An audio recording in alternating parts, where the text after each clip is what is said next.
ፀሐዬ በጨለማው እስር ቤት ውስጥ መርፌ ይወጋ፣ ኬሚካል ሰውነቱ ላይ ይነሰነስ፣ ብልቱ ላይ ውሃ ይንጠለጠልበት ነበር። በሻለቃ ፀሐዬ ላይ የሚፈጸመው አረመኔያዊ ድርጊትና ግፍ ከሱም አልፎ ወደ ቤተሰቦቹ በመሻገር ባለቤቱና ጫቅላ ልጆቹ መንግስት ሰጥቷቸው ከነበረው መኖሪያ ቤት ተባረው የነዛ ሕፃናት ልጆቿ ላይም ሽጉጥ አፋቸው ውስጥ እየከተቱ በጣም ያስጨንቋቸው ነበር። እናትና ልጆች ቤት የሚያከራያቸው አጥተው ጎዳና ላይ በፕላስቲክ ለመኖር የተገደዱበትን ክፉ ጊዜም አሳልፈዋል። ብርጋዴር ጀነራል ታደሰ በሩሁ መከላከያ ገለልተኛ ነው፣ ፓርቲና መከላከያ መቀላቀል የለበትም፣ ይሄ ስብሰባ ህገ መንግስቱን ይጻረራል፣ በመሆኑም እኔ የዚህ ህገ መንግስትን የጣሰ ስብሰባ አባል መሆን አልፈልግም የሚል ሐሳብ ጀነራሉ አቀረቡ። አንተ ዛሬ ከሰበሰብከን ነገ ደግሞ የነ በየነ ጴጥሮስና መራራ ጉዲና ፓርቲም ሊሰበስበን ግድ ነው በማለት ተናግረው አዳራሹን ለቀው ወጡ።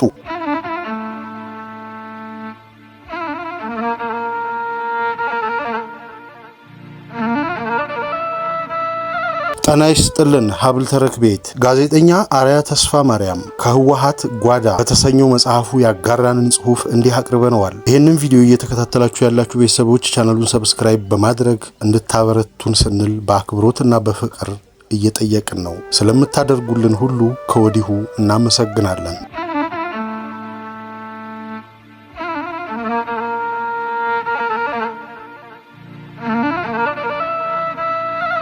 በህወሓት ውስጥ አለመረጋጋትና ውጥረት የሰፈነበት ወቅት ነበረ። ፓርቲና መከላከያ የተደባለቁበት ስርዓት ስለነበረ ህወሓት ሲናጥ ከከረመበት መከላከያም አብሮ ሲናጥ ነበር የከረመው። የደህንነት ቢሮውም ከክንፈ ሞት በኋላ በተመሳሳይ ውጥረት ነግሶበታል። ፓርቲውን በተለይም የመለስ ስብሃት ቡድንን አይደግፍም ተብሎ የተጠረጠረውን ጭምር ግምገማ በሚሉት በትር ድርጅቱ ሲያንሳፍፍ፣ ሲያባርር፣ ሲያስር ብሎም በድብቅ ሲረሽን የከረመበት ዓመት ነበረ። በኒውዮርክ በሁለት ረጃጅም ፎቆች በሽብርተኞች በተፈጸመ አሰቃቂ የሽብር ተግባር በሺ የሚቆጠሩ ዜጎቿን ያጣችበትን አንደኛ ዓመት በሐዘን የምታስብበት ቀን ነበረ። ኒውዮርክ እንደ ድርጅት ካቆሙት የበረሃ ፈርጥ ከሆኑት ቀደምት ታጋዮች ተርታ ይመደባል። ቤተሰቦቹ ያወጡለት መጠሪያ ስም ዮሐንስ ገብረመድህን ቢሆንም የበረሃ ጓዶቹ ደግሞ ዋልታ የሚል መጠሪያ ሰጥተውታል።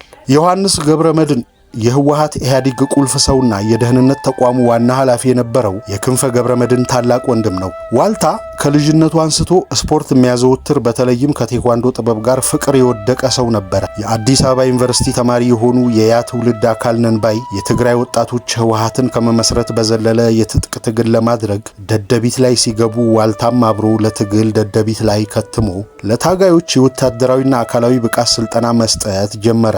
ዮሐንስ ይህ አስተዋጽኦ የጎላ የፓርቲው ምሰሶ ጭምር ስለነበረም ነው ዋልታ የሚለው የትግል ስያሜ የተሰጠው። በደርግ ስርዓት ዘመንም ይሁን ቀደም ባለው ጊዜ የትግራይ ህዝብ በማያባራ ጭቆና ውስጥና ከመከራ ህይወት ውጣ ውረድ ጋር ለመጓተት እንደተገደደ በማመን ጭቆናን ለመታገል ብረት ያነሳው ዮሐንስ ገብረመድህን ዋልታ ከ4 ዓመታት የበረሃ ቆይታው በኋላ በትግል ቆይታው ብዙም ደስተኛ መሆን አልቻለም። የደደቢት ስብስብ ቀዳሚ ሳቤና መነሻ ዓላማው የማይተዋወቁ ግን መገፋት እንደ ውሃ በአንድ ቦይ ያፈሰሳቸውን ታጋዮች ቢያጣምርም በትግሉ ተረማምደው ስልጣናቸውን ለማደላደል በጥፋት መንገድ ላይ ተግተው ብዙ የሰሩት ስብሃትና መለስ አይናቸውን ዋልታ ላይ አሳረፉ። ነገሮች አቅጣጫቸውን መቀየር የጀመሩት በግንባሩ ከተካሄደው ጠቅላላ ጉባኤ በኋላ ነበረ። በወቅቱ ጉባኤው ሲጀመር እነዚህ ሁለት ሰዎች በሸረቡት ሴራ አማካኝነት ዋልታ የማዕከላዊ ኮሚቴው አባል ሆኖ ሳይመረጥ ቀረ። ተንኮለኞቹ የህወሓት ፊት አውራሪዎች ዋልታ ሊበራል ነው ሲሉ የሐሰት ፕሮፓጋንዳ በመንዛት ጠንካራው ታጋይ ወደ ግንባሩ ከፍተኛ ኃላፊነት የውሳኔ ሰጭነት እርከን እንዳይጠጋ ግልጽ ዘመቻ አካሂደውበታል። ይህም አልበቃ ብሏቸው በታጋዮች ዘንድ የሚወደደውንና የሚከበረውን ዋልታን እስከ ወዲያኛው ካጠገባቸው ለማራቅ የጥፋት እቅዳቸውን በክፋት ከታጨቀው ጭንቅላታቸው መዘዙ። የህወሓት ታጣቂዎችም በወቅቱ በደርግ ሰራዊት ላይ ከባድ ጥቃት ፈጽመው ነበር። ለዚህ ግዳጅ ታጋዩ ከአዲ አገራይ በምሽት ጉዞ ሲጀምር ቡድኑን ይዘው የሚንቀሳቀሱት በአንድ ወገን፣ ዋልታ በሌላ በኩል ገብሩ አስራት እንዲሆኑ ተደረገ። ገብሩ አስራት መቀሌ ከተማ ነው የተወለዱት።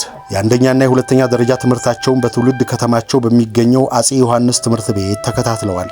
በአዲስ አበባው የልዑል በዕደ ማርያም መሰናዶ ትምህርት ቤት የገቡ ሲሆን ከ3 ዓመታት በኋላም አዲስ አበባ ዩኒቨርሲቲ በመግባት የታሪክና ጂኦግራፊ ትምህርታቸውን ተከታትለዋል። ከዓመት በኋላ ድሉ እውን መሆኑን ተከትሎ የትግራይ ክልል ርዕሰ መስተዳድር ለመሆን ቻሉ። ህወሓት ለሁለት ሲሰነጠቅ ከነመለስ ቡድን በልዩነት የወጡት አቶ ገብሩ አስራት የእድገት በህብረት ዘመቻ ወቅትም የተሃህት አባል በመሆን በከተማ ውስጥ ከሰሩና ድርጅታዊ ታማኝነታቸውን በብቃት ከተወጡ ኋላ መጋቢት ወር ላይ ነበረ በወታደርነት ተሃሃት ህወሓትን የተቀላቀሉት። በትግሉ ወቅት ገብሩ አስራት በድርጅቱ ውስጥ የህዝብ ግንኙነትና የኃይል ኮሚሳርነት ካገለገሉ ኋላ በተካሄደው የድርጅቱ የመጀመሪያ ስብሰባ የማዕከላዊ ኮሚቴ አባል ሆነው ተመረጡ። በዚህ ጉባኤም እሳቸው ለአመራርነት ሲመረጡ ድርጅቱ ዋርካ ምሰሶዬ ነው ያለው ዋልታ ግን በነመለስ ምክንያት አልባ ጥላቻና የሐሰት ፕሮፓጋንዳ ዘመቻ በተራ አባልነት ለመሰንበት ተገደደ። ለተመሳሳይ ዓላማና ትግል በረሃ የወረደው ዋልታ ወደ አዲ ሀገራዊ የታጋዮች ቡድኑን እየመራ በምሽት ሲጓዝ በውስጡ አምቆ ይዞት የነበረውን ብሶትና ቁጭት እንዲሁም መለስና ስብሃት የዘረጉበትን የክፋት ወጥመድ ሐዘን በተሞላበት ሁኔታ ለገብሩ አስራት ይተርክላቸው ነበር። በዚያ አድካሚ የበረሃ ጉዞ የተፈጥሮ ውደቱን ተከትላ በውድቅት ሌሊት እኩሌታ ብርሃኗን የለገሰችውን ጨረቃ ለቆሰለና ለደማ ንጹሕ ልቡ እማኝ አድርጎ ዋልታ የሆዱን አውጥቶ ሲተነፍስላቸው የማዕከላዊ ኮሚቴ አባል ሆነው የተመረጡት ገብሩ አስራት አሳልፈው ይሰጡኛል የሚል አንዳችም ጥርጣሬ አልነበረውም። እኔ ሊበራል አይደለሁም፣ ይህንን ሐቅ መለስና ስብሃት እንዲያውቁት ስለምፈልግ በግሌ ታግያ ያሳያቸዋለሁ እያለም ደግሞ ደጋግሞ ለትግል አጋሩ ነገራቸው። ዋልታና ገብሩ አስራት የያዙትን ወታደራዊ ኃይል አስቀድሞ በተሰጣቸው መመሪያ መሰረት ለሁለት ከፍለው ትዕዛዝ በመስጠት ውጊያውን አስጀመሩ። ግን ብዙም ሳይቆይ ውጊያው ከተጀመረ ከጥቂት ደቂቃዎች በኋላ ብሶተኛው ጀግናውና አዋጊው ዋልታ ዮሐንስ ገብረመድህን ተሰዋ። የዋልታ መስዋዕትነት በታጋዮች ዘንድ ድንጋጤን ቢፈጥርም አሟሟቱ ግን እስካሁን ድረስ ብዙ መላምቶችን በዚያው ልክ የተሸፈኑ ሐቆችን ይዞ ሰንብቷል። አሟሟቱን ተከትሎ በፈታኙ የውጊያ አውድ ላይ የነበሩ ታጋዮችን መሰረት ያደረጉ ሁለት ሐሳቦች ለዘመናት ሲያስተጋቡ ኖረዋል። አንዳንዶቹ ጦርነቱ እንደተጀመረ ከኋላ በጥይት አስመትተው ያስገደሉት ስብሃትና መለስ ናቸው ይላሉ። ለዚህ መከራከሪያነትም ከእሱ በፊት ብዙ ታጋዮች በማስወገጃው መንገድ በግፍ ሕይወታቸውን ማጣታቸውን በመጥቀስ አብዛኛውን ጊዜ መለስ ዜናዊና ስብሃት ነጋ የሚጠሉትን ታጋይ ለአንድ ግዳጅ በቡድን መሪነት ይመርጡታል። ቡድኑን ወደ ግዳጅ ይዞ እንዲጓዝ በማድረግ በጎን የነሱ ታማኝ የሆነ ሌላ መቺ በመቀላቀል ጦርነቱ እንደተጀመረ ከጀርባው በጥይት እንዲመታ ይደረጋልም ይላሉ። በዮሐንስ ገብረመድህን ዋልታ ላይም ይህ ተደርጓል። እነመለስ ሁሌም ካስገደሉ እውነተኛውን ታጋይ ከመስመራቸው ካወጡ በኋላ ራሳቸውን ነፃ ለማድረግ የተለያዩ ተቋማትን በገደሉት ሰው ስም ይሰይማሉ። ባያምኑበትም ከፍ አድርገው ስሙን ያወድሳሉ። ይህንን ባጭር በቀጩት ዮሐንስ ገብረመድህን ዋልታ ላይም ተግብረውታል። ህወሓት በዚህ አይነቱ ማደናገሪያ በእጅጉ የተካነ በመሆኑ ድርጅቱን ወደ ለየለት የማፊያ ቡድንና የቤተ ዘመድ ጉባኤ የለወጡት እነ ስብሃት ነጋ ታጋዩን ወይም መሪውን አጥፍተው አዛኝ ቅቤ አንጓች እንዲሉ በስሙ ሐውልት ያቆሙለታል። ክፍለ ጦርም ይሰየምለታል። ህወሓት ኢህአዴግ የድል በለስ ቀንቶት አዲስ አበባ ከጥቂት ዓመታት በኋላ ያቋቋመው የፕሮፓጋንዳ ዋነኛ ማዕከሉን ዋልታ ኢንፎርሜሽን ማዕከል የሚል ስያሜ ሰጥቶታል። የዛሬው ዋልታ ቴሌቪዥንም ጓዶቼ ብሎ ለትግል በወጣው ከጎኑ በነበሩት የትግል አጋሮቹ የተገደለው የዮሐንስ ገብረመድህን ዋልታ መጠሪያን የያዘ የይስሙላ ማስታወሻ መሆኑንም ማንሳት ግድ ይላል። ክንፈ ገብረመድህን ህወሓትን የተቀላቀለው ወደ መጨረሻው ነበረ። ሐሮማያ ዩኒቨርሲቲ ተማሪ ያለ ትግራይ ውስጥ ጭላ አምበር የሚባል ቦታ በዘመቻ ተልኮ የነበረ ቢሆንም በተቃውሞ ወደ አዲስ አበባ ተመልሶ በመምጣት ከቤተሰቡ ጋር በዝቹ ከተማ ለተወሰኑ ጊዜያት ኖሯል። ክንፈ የአክሱም ልጅ ቢሆንም ቤተሰቦቹ ግን ዳባት ውስጥ ይኖሩ እንደነበር በቅርበት የሚያውቁት ይናገራሉ። በትግራይ ውስጥ በአስከፊነቱ የሚታወቀው ባዶ 6 ወይም ሀለዋ ወያኔ የተሰኘው እስር ቤት ለበርካታ ዓመታት ክንፈ ገብረመድህን በኃላፊነት መርቷል። እሱ አዛዥነቱን ከመረከቡ በፊት ሀለዋ ወያኔን ይመሩት ከነበሩት አንዱ የመለስ ዜናዊ የቅርብ የሥጋ ዘመድ የሆነው ሙልጌታ አለምሰገድ ነው። ሌላኛው የባዶ 6 ሀለዋ ወያኔ አለቃ የነበሩት ዘግየት ብለው የኢትዮጵያ አየር ኃይል አዛዥ በመሆን የተሾሙት ጀነራል አበበ ተክለ ሃይማኖት ጆቤ ናቸው። አበበ ተክለ ሃይማኖት ጆቤ ከተወሰነ ጊዜ በኋላ ወደ ኃይል ወይም ወደ ታጋዩ ክፍል አውጡኝ የሚል ጥያቄ ማቅረቡን ተከትሎ መደበኛ የትግል አሰላለፉን ሲቀላቀል በተመሳሳይ ሙልጌታ አለምሰገድ በድርጅት ኃላፊነት በመውጣቱ ባዶ 6 እስር ቤትን ተረክበው ይመሩ የነበሩት ክንፈ ገብረመድህንና ብስራት አማረ ነበሩ። ከወረሃ ግንቦት በኋላ ክንፈ ገብረመድህን በደህንነት መስሪያ ቤቱ በዋና ኃላፊነት በመሾሙ ከመለስ ዜናዊ ቀጥሎ በዚህች ሀገር ላይ ሌላው ፈላጭ ቆራጭ ሰው ሆነ። አፈናና ግድያ፣ የተለያዩ ከባድ የሰብአዊ መብት ጥሰቶች እንዲሁም ልኬት የሌለው ዘግናኝ ግፍ የሚፈጽመው በሱ የስልጣን ዘመን የተመራው የደህንነቱ ተቋም የኢትዮጵያ መምህራን ማህበር ፕሬዝዳንት የሆኑት አቶ አሰፋ ማሩ ወደ ሥራ ገበታቸው ሲያመሩ በመኖሪያ ቤታቸው አቅራቢያ በጥይት በመደብደብ ዘግናኝ ግድያ ፈጽሞባቸዋል። ክንፈ ለአንድ ዓመት ወደ አሜሪካን በማቅናት የኢንተለጀንስ ትምህርት ተከታትሎ እስኪመለስ የደህንነት ተቋም ውስጥ ከፍተኛ ኃላፊነት ይዘው የነበሩት ደብረጽዮን ኢሳያስ ወልደ ጊዮርጊስ ወልደ ስላሴ ወልደ ሚካኤል ከሌሎች ታጋዮች ጋር በመሆን የጸጥታ ድርጅታዊ አረመኔያዊ ድርጊቶች የመለስ ዜናዊን ጥብቅ ትዕዛዝ የአፈናና ግድያ ተግባሩን ያለመታከስ ሲተገብሩ ቆይተዋል። የደህንነት ተቋሙ ፊት አውራሪ ክንፈ ገብረመድህን የአገሪቱን ጦር አዛዦችና መኮንኖች ከፍተኛ የፌዴራል መንግስቱንና የክልል ባለስልጣናትን በዘረጋው የጸጥታ መዋቅር ቁጥጥር ስር በማድረግ ማን ምን እንደሚሰራ በንቃት ይቆጣጠርና ይከታተል ያውቅም ነበረ።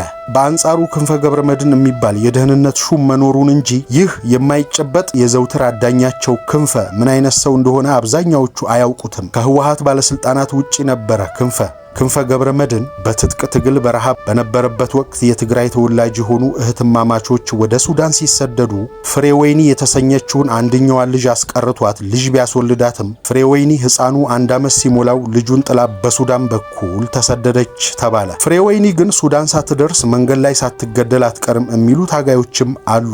ይህን ሲያጠናክሩም ፍሬወይኒ በህይወት ብትኖር ድምጿን ታሰማ ነበር ይላሉ። ያለ እናት ማደግ ግድ የሆነበት ጨቅላም የአባቱ ታላቅ ወንድም በግፍ የተገደለው የዮሐንስ ገብረመድህን የትግል ስም ዋልታ መጠሪያ ሆኖት በበረሃና በትጥቅ ትግል ውስጥ ህይወቱን መጋፈጥ ግድ ሆኖበት ሰነበተ።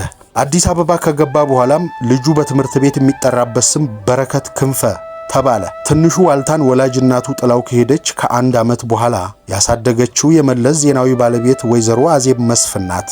አዜብ በተመሳሳይ ጊዜ መጀመሪያ ልጇን ሰማሃልን የወለደች ቢሆንም ሕፃናቱ ተቀራራቢ ዕድሜ ላይ መሆናቸው አብረው እንዲያድጉ አመቺ አጋጣሚን ፈጥሯል። የኢትዮ ኤርትራ ጦርነትን ተከትሎ ህወሓት ሲሰነጠቅ በመቀሌና በአዲስ አበባ 2 የማዕከላዊ ኮሚቴ ስብሰባዎች ተካሂደው ነበረ። በተለይ በመቀሌ በተካሄደው ስብሰባ የማዕከላዊ ኮሚቴ አባላት አንዱ የሆነው ክንፈ በተፈጠረው ውዝግብ ላይ ገለልተኛ ነኝ በማለት አቋሙን በግልጽ አስቀመጠ። ይህን ውሳኔ ተከትሎ በጣም የቅርብ ጓደኛውና ብዙ ጊዜ ካጠገቡም ማይጠፋው ሙልጌታ ለምሰገድ ክንፈን ተከትሎ ገለልተኝነቱን በመናገር ስብሰባውን አቋርጦ ወጣ። በሰዓቱ በስብሰባው አዳራሽ የቀሩት አባላት በሰላማዊ መንገድ በውይይት ልዩነቶቻቸውን እንዲፈቱ ነበረ ክንፈ የገለልተኝነት አቋሙን የያዘው። ክፍፍሉ ከተፈጠረ በኋላ ክንፈ በከፍተኛ ሁኔታ ተረብሾ ነበረ። እንቅስቃሴዎቹ በሙሉ ከወትሮ ባህሪያቱ የተለዩና በጭንቀት የተወጠሩ በመሆናቸው በቀን እስከ 4 ፓኮ ሲጋራ ለማጨስ ተገዶም ነበረ። እንቅልፍም አልነበረውም። መረጋጋት ፊቱ ላይም አይታይም። ብዙ ጊዜ ይበሳጭ ነበረ፣ ይብሰለሰል ነበርና በክፍፍሉም የመለስ ዜናዊ ቡድን በአሸናፊነት ከተወጣ ኋላ መለስ ዜናዊ ገብሩ አስራት፣ ስዬ አብርሃና ተወልደ ወልደ ማርያምን ጨምሮ የማዕከላዊ ኮሚቴ አባላትን አባረሩ።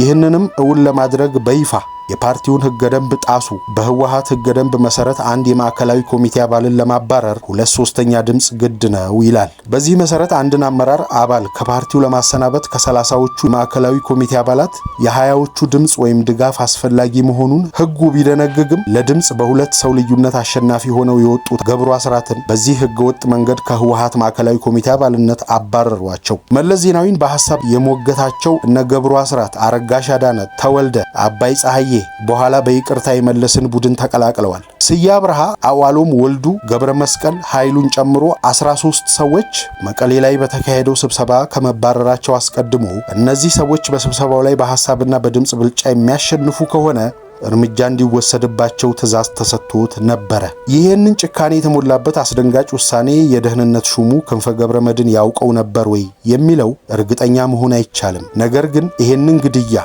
የማዕከላዊ ኮሚቴ አባላት ላይ እንዲያከናውኑ የተመደቡት የመለስ ዜናዊ የቅርብ ዘመድ የሆኑት ሙልጌታ ለምሰገድና ጌታቸው አሰፋ ነበሩ። እነዚህ 2 ሰዎች የመለመሏቸው ገዳይ ስኳድ አባላት ነባር ታጋይ ከሆኑ በቤተ መንግስት ውስጥ የመለስ ጠባቂ ሆነው የሚሰሩ ገዳይ አባላትን ነበር።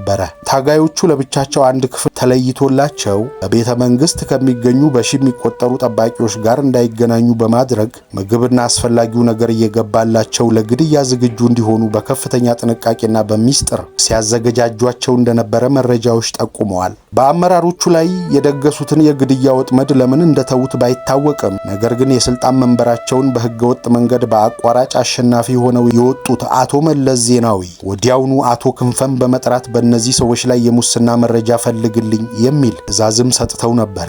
ክንፈ ትግራይ ውስጥ ባደረገው ከፍተኛ ማጣራት ገብሩ አስራት፣ አረጋሽ አዳነና ሌሎች አባሎች ምንም አይነት ሙስና አለመፈጸማቸውን በማረጋገጡ ያገኘውን እውነታ በዝርዝር ለመለስ ዜናዊ ሪፖርት አደረገ። ክንፈ ገብረመድህን ሙስናን በተመለከተ ለየት ያለ አቋም ነበረው።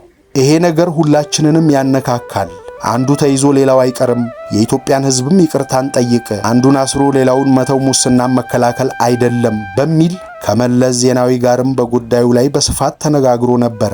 ይሄ ትክክለኛ እሳቤው አካሄዱን ባልደገፉት ወገኖቹ በኩል ጥርስ አስነክሶበታል ተብሎ ይገመታል። በመለስና በክንፈ መካከል በሙስና ዙሪያ ያለው የአቋም ልዩነት በግልጽ በታየበት በዚያው ሰሞን በሚያዝያ ወር መጨረሻ የከፍተኛ መኮንኖች ስብሰባ ሲካሄድ የመጀመሪያው ቀን ስብሰባ የጦር ኃይሎች ጠቅላይ አዛዥ የነበሩት መለስ ዜናዊ ጉባኤውን በንግግር ከፈቱ። በስብሰባው ላይ በወቅቱ የጦር ኃይሎች ኢታማዦር ሹም የነበሩት ጀነራል ጻድቃን ገብረትንሳኤ፣ የአየር ኃይል አዛዡ ጀነራል አበበ ተክለ ሃይማኖት፣ ጆቤን የመሳሰሉ ከፍተኛ ሹማምንት የተገኙበት ይህ ስብሰባ ከመጀመሩ በፊት ግን ብርጋዴር ጀነራል ታደሰ በርሁ እጃቸውን በማውጣት የተቃውሞ ድምፅ አሰሙ። ይሄ ስብሰባ ህገወጥ ነው፣ መከላከያ ገለልተኛ ነው፣ ፓርቲና መከላከያ መቀላቀል የለበትም፣ ይህ መከላከያ ሰራዊት ስራው ገለልተኛ ሆኖ የሀገሪቱን ሰላምና የህዝብ ደህንነት መጠበቅ ስለሆነ ይሄ ስብሰባ ህገ መንግስቱን ይጻረራል፣ በመሆኑም እኔ የዚህ ህገ መንግስትን የጣሰ ስብሰባ አባል መሆን አልፈልግም የሚል ሐሳብ ጀነራሉ አቀረቡ።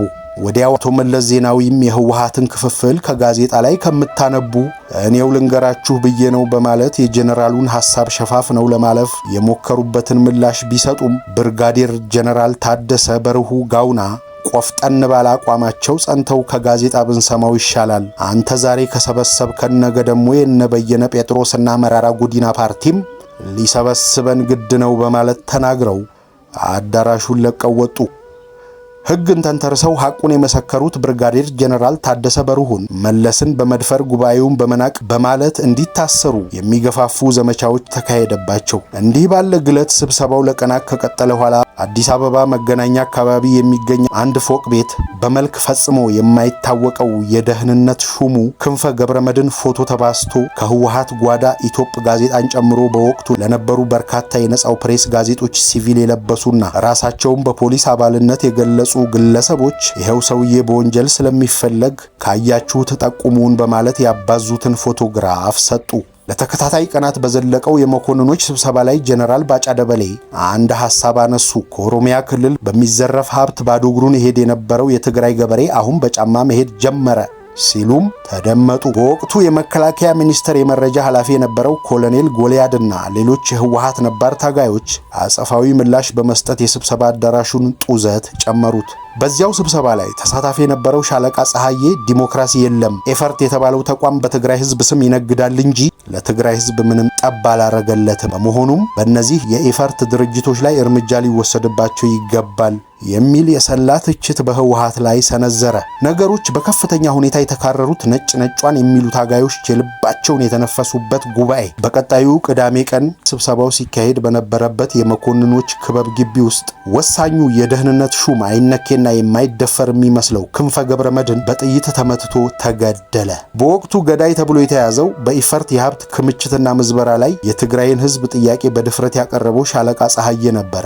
ፍትህ የተዛባበት ታጋይ ሻለቃ ፀሐዬ ወልደ ስላሴ ከተወዳጁ የትግርኛ ሙዚቃ ድምፃዊ ሱራፌል ገብረ ሚካኤል ጋር ወደ በረሃ ለትግል ከወጡት ወጣቶች መካከል አንዱ ነው። ሽሬ ከተማ የተወለደው ፀሐዬ በጣም ለየት ያለ ችሎታ ነበረው። እጅግ ማራኪ የሆነ ባህላዊ የክራር አጨዋወቱና በዜማ የማንጎራጎር ልዩ ተሰጦም የታደለ የድምጽ ቅላጼው በጣም ተወዳጅ ሲሆን ለድርጅቱ የኪነት አባሎች ለነበሩት እነ ሱራፌል ገብረ ሚካኤል ስሜት ቀስቃሽ የሆኑ ሙዚቃዎችን ዜማና ግጥም በመድረስ ያበረክትም ነበረ። ሱራፌል በሺ የሚቆጠሩ ታጋዮች በግምት ከ70 በመቶ በላይ የሚሆኑትን የህወሓት ታጋዮች በዘፈን ወደ በረሃ እንዲወጡ ያደረገ ተወዳጅ ሙዚቀኛ ነው። ህወሓት በሽራሮና ሸሸቢት በጣም ትንሽ ኃይል ብቻ ይዞ በሚንቀሳቀስበት ወቅትም ጀንበር ስትዘቀዝቅ ለአይን ደንገዝገዝ ሲል ሻለቃ ፀሐዬ ክራሩን ይዞ ማንጎራጎር ይጀምራል። በወቅቱ አብረውት በስፍራው የነበሩ ታጋዮች ሁኔታውን ሲገልጹ ፀሐዬ ክራሩን ሲያነሳ አጠገቡ ያለውን ብቻ ሳይሆን ሌላ ቦታ ያለውንም ታጋይ ስቦ የማምጣት ኃይል ነበረው ሲሉ እጅግ መሳጭ ዘፋኝ መሆኑን መስክረውለታል። ስለ ፍቅር፣ ስለ ከተማና ዩኒቨርሲቲ ህይወት፣ ስለ ወጣትነት ያንጎራጉር ስለነበረ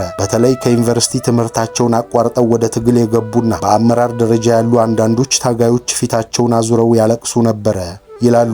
ሻለቃ ፀሐዬ ከተወሰነ ጊዜ በኋላ ክፍለ ህዝብ በሚባለው ውስጥ የህዝብ ግንኙነት ሆኖ ተመድቦ ያገለገለ ሲሆን ከሟቹ ጄኔራል ኃይሎም አርአያ ጋርም በጣም ለረጅም ጊዜ አብረው ቆይተዋል። ኃይሎም አርአያ ይመራት የነበረችው ኃይላት የምትባል ክፍለ ጦር ውስጥም ሻለቃ ፀሐዬ ዋነኛ አባል በመሆን ታግሏል። ጨዋ ታዋቂው ሻለቃ ፀሐዬ በግል ህይወቱም ቢሆን ስኬታማ ጨዋና ባለትዳር ነበረ። ባለቤቱም አምሳል አስፋው ትባል ነበረ። አምሳል አስፋው ለትግል በረሃ ስትወጣ አደርቃ የሚባል ቦታ ነበር ስልጠና የወሰደችው። የመጀመሪያ ልጃቸው ማርክስ ፀሐዬ የተወለደው ከዚህ ቀደም ብሎ ፀሐዬ ከሌላ ሴት በአንቺ ፀሐይ የተሰኘች ሴት ወልዶ ነበረ። ሻለቃ ፀሐዬ እስከ ህይወቱ ፍጻሜ አብሯት ከኖረው ከባለቤቱ ታጋይ አምሳለም ህያብ ፀሐዬና ሚኪ ፀሐዬ የሚባሉ ሁለት ተጨማሪ ልጆችን አፍርቷል። በዚህ መንገድ ህይወቱን እየመራ ስራውን እያከናወነ የነበረው ሻለቃ ዮሐንስ ክንፈን ገድሏል በተባለበት ቀን በተባለው ሰዓትና ቦታ ጀነራል ሳሞራና ጀነራል ብርሃነ ነጋሽ ወዲ መድህን ነበሩ። ጀነራል ብርሃነ ነጋሽ በወቅቱ የቤተ መንግስት የጥበቃ ኃላፊ በመሆናቸው ግድያው ከተፈጸመ በኋላ ራሳቸው የሚያሽከረክሩት ላንድ ክሩዘር መኪናቸውን አስነስተው ወደ ቤተ መንግስት ነበር የነዱት። ያን ሰዓት አቶ መለስ በቤተ መንግስቱ አዳራሽ ተሐድሶ በሚል ከአራቱ የኢህአዴግ ድርጅቶች አባሎች ጋር ስብሰባ ላይ ነበሩ። በድርጅቱ ማሰር፣ ማባረር፣ ማስፈራራት፣ መቧደን፣ በገንዘብ ኃይል ደጋፊ መግዛት በከፍተኛ ሁኔታ በተጧጧፈበት ወቅት እየተካሄደ ካለው ስብሰባ አዳራሽ ጀነራል ብርሃነ ነጋሽ በመግባት ወደ መለስ ዜናዊ ጆሮ ተጠግተው አንድ ነገር ሹክ አሏቸው። በጊዜው ምን እንዳሏቸው ባይታወቅም በስፍራው ከነበሩ ተሰብሳቢዎች መካከል ክቡር ዶክተር ነጋሶ ጊዳዳ በጊዜው ጀነራል ብርሃኑ ነጋሽ ለመለስ ዜናዊ ክንፈ እንደተገደለ ሳይነግረው አልቀረም ሲሉ ጥርጣሬያቸውን በአንድ ወቅት አካፍለውን ነበር። ግድያውን የሰሙት መለስ ዜናዊ የመደናገጥ፣ የመረበሽ ወይም ስብሰባውን ለመምራት የመቸገር የመሰለ ስሜት በፍጹም በገጽታቸው ላይ አልታየም። በተለመደ መልኩ ስብሰባውን ጨርሰው ለሻይ ረፍት አካባቢ ሲወጡ ግን አቶ መለስ ዜናዊ አንድ ደብዳቤ ጻፉ። የደህንነት ሹሙ ክንፈ ገብረመድህን በአንድ የመከላከያ አባል ሻለቃ ፀሐዬ ወልደ ስላሴ በተባለ ግለሰብ በጥይት ተገደሉ። ይህ ሻለቃ በሰካራምነትና በተለያዩ የዲሲፕሊን ጥፋቶች ሲገመገም የቆየ ከባድ ማስጠንቀቂያ ቢሰጠውም ሊታረም ያልቻለ መኮንን ነው በማለት የጻፉት ደብዳቤም ለአቶ በረከት ስምዖን ተሰጠ። ይሄንን በደብዳቤ መልክ የተላከ ዜና አቶ በረከት በተራቸው ለሁሉም ሚዲያዎች እንዲታደል አደረጉ። በዕለቱም ጋዜጠኛ አለምነህ ዋሴ በሬዲዮ ፋና ሰበር ዜና አለ። አቶ ክንፈ ገብረመድህን ተገደሉ፣ ሻለቃ ፀሐዬ ሊያመልጥ ሲል በጥይት ተመትቶ ተይዟል አለልህ።